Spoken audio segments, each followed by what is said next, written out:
Nih, tidak keluar apapun teman-teman. Baik teman-teman, bertemu lagi bersama saya tentunya Putra Adu Teknik.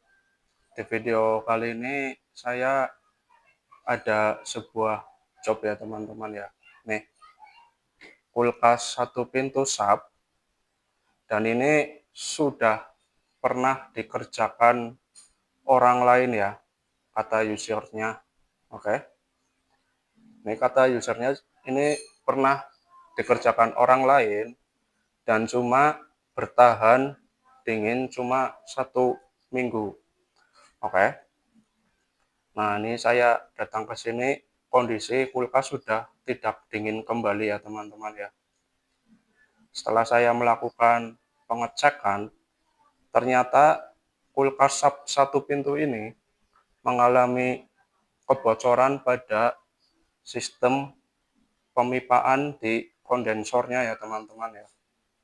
Oke, nah di video kali ini saya juga akan menekankan bahwa dalam setiap pengerjaan ini kita harus poin ya teman-teman ya, sehingga tidak terjadi hal-hal seperti ini. Oke, dalam artian kulkas tidak dingin kembali ya. Nah, untuk lebih jelasnya, ini teman-teman bisa disimak videonya dan saksikan langkah kerja dan untuk cara menyelesaikan masalah ini nih dalam kasus bocor di kondensor ya teman-teman ya. Oke, simak terus videonya sampai habis.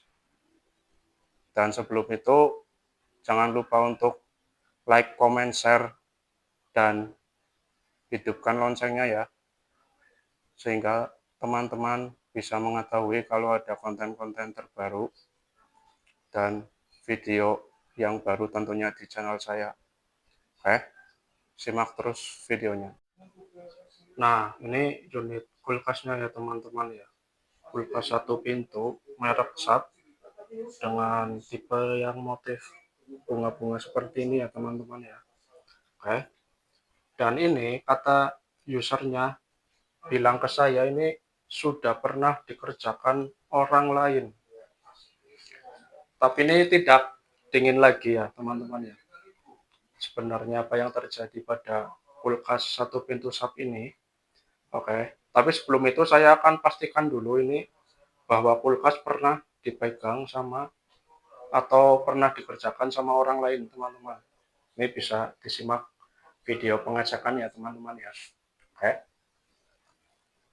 nah ini dari sini saja sudah kelihatan ya teman-teman ya. Ini yang keluaran dari kondensor, ini pipa kan keluar di filter ya, ini ya. Oke, ini bagian untuk pemvakumannya ini sudah tidak standar pabrik lagi. Ini sudah disambung menggunakan pipa kapiler untuk pemvakuman. Ini berarti memang benar kulkas ini sudah pernah dikerjakan orang lain. Oke, dan selanjutnya ini pipa kapiler yang keluar dari filter ini juga disambung menggunakan pipa 3/16 ya teman-teman ya, dan disambung lagi menggunakan pipa kapiler yang menuju ke evap atau freezer kulkasnya ya teman-teman ya. Ini di secara sistem kerjanya ini tidak standar ini teman-teman. Ini harusnya nggak boleh disambung ya, karena bisa menghambat sirkulasi freon. Oke, dan ini pipa kembali juga sudah bukan las-lasan pabrik, ini bahwa benar sudah dikerjakan orang lain. Oke, dan terakhir ini pipa pengisian freonnya juga sudah bukan bawaan pabrik, sudah pernah dikerjakan orang lain. Oke, sebenarnya apa yang terjadi pada kulkas satu pintu SAP ini sehingga tidak bisa dingin kita bisa simak videonya teman-teman. Oke, terus ikuti videonya ya. Nah, ini saya tadi setelah melakukan pengecekan bahwa ini sudah pernah dikerjakan sama orang lain, ini saya akan lanjut ke pengecekan apa sebenarnya yang menyebabkan kulkas satu pintu sub ini tidak dingin ya teman-teman ya. Kita akan coba hidupkan dulu kulkasnya. Oke. Ini saya ke settingan ampere dan saya akan colokin mesinnya. Nah, ini mesin jalan ya dengan ampere 0,6 teman-teman.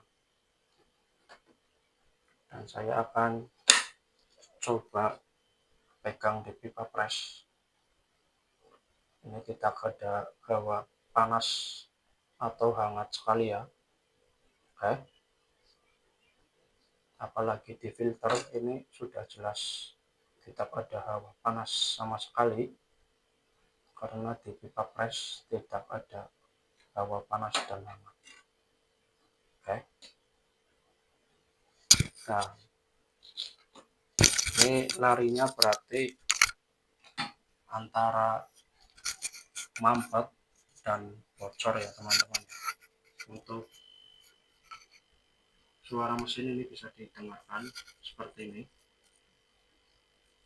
seperti tertahan ya teman-teman ya.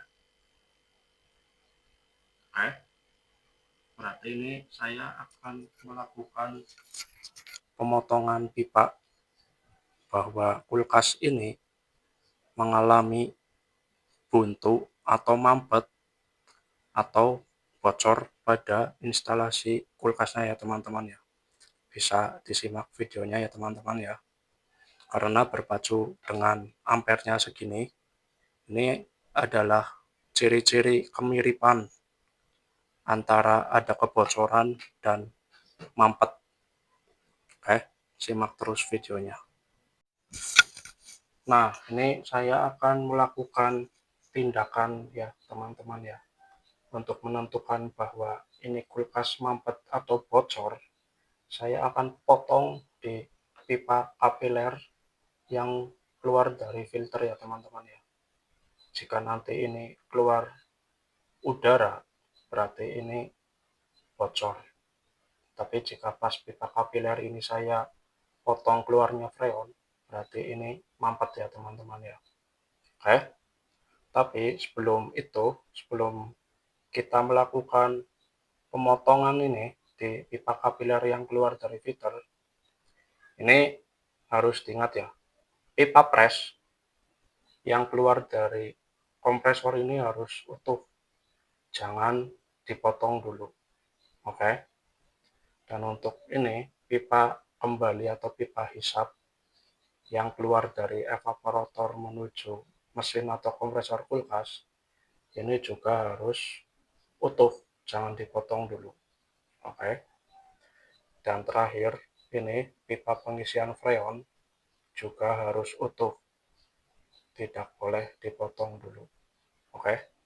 Ini saya akan melakukan tindakan pemotongan pada pipa kapilernya ya teman-teman ya. Bisa dilihat apakah yang keluar freon atau cuma udara. Oke. Ini saya akan potong di sini dan saya akan potong di pipa kapiler yang keluar dari filter. Oke. Nah, ini tidak keluar apapun teman-teman. Ini sudah bolong ya. Tidak keluar apapun. Berarti ini sudah dipastikan bocor ya teman-teman ya. Ini tidak keluar freon ataupun udara. Oke. dan saya akan pastikan kembali teman-teman, untuk kulkas ini mampet atau bocor, kita akan potong di pipa akhir kondensor ini ya, yang sebelum ke filter. Oke, apakah keluar freon apa cuma udara, ini bisa disimak teman-teman. Akan saya potong.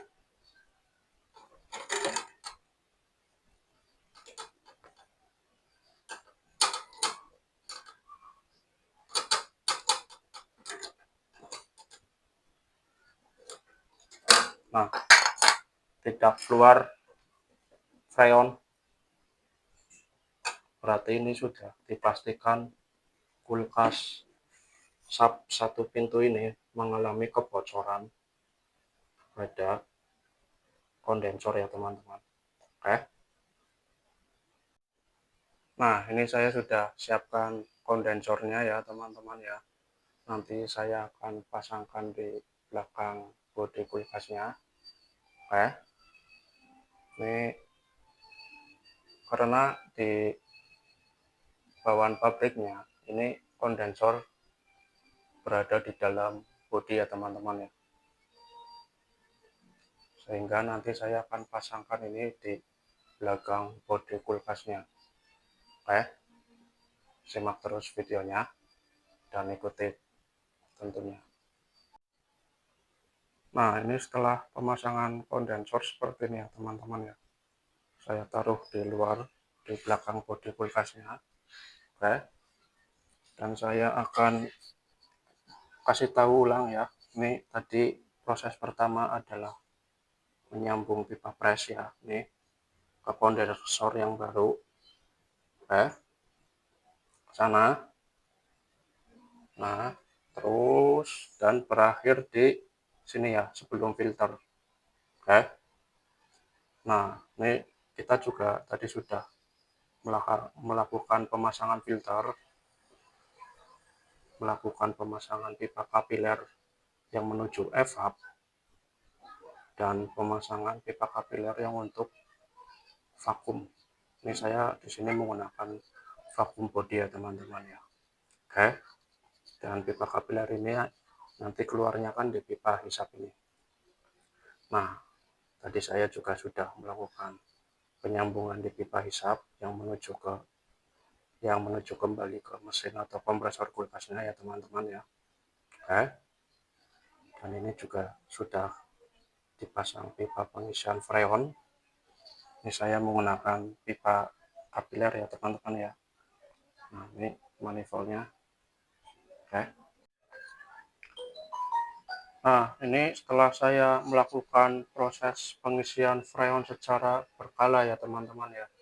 Ini bisa dilihat nih, di sini tekanannya 10 PSI.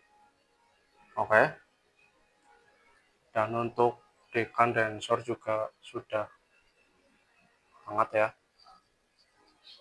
dan tentunya di filter juga hangat. Oke, dan ampere segini ya, karena ini sudah rata dan di nemplate ampernya ini nih 0,6 ya teman-teman ya, karena ini sudah rata jadi ampere turun menjadi 0,5.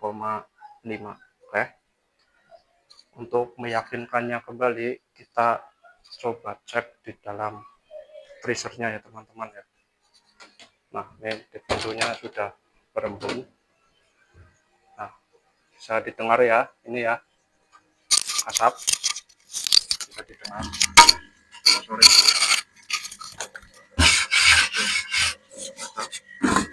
dan di bagian atas sudah esing, sudah bunga es, di bawah juga sudah keluar bunga es. Nah, ini proses penggantian kondensor kulkasnya sudah selesai ya teman-teman ya.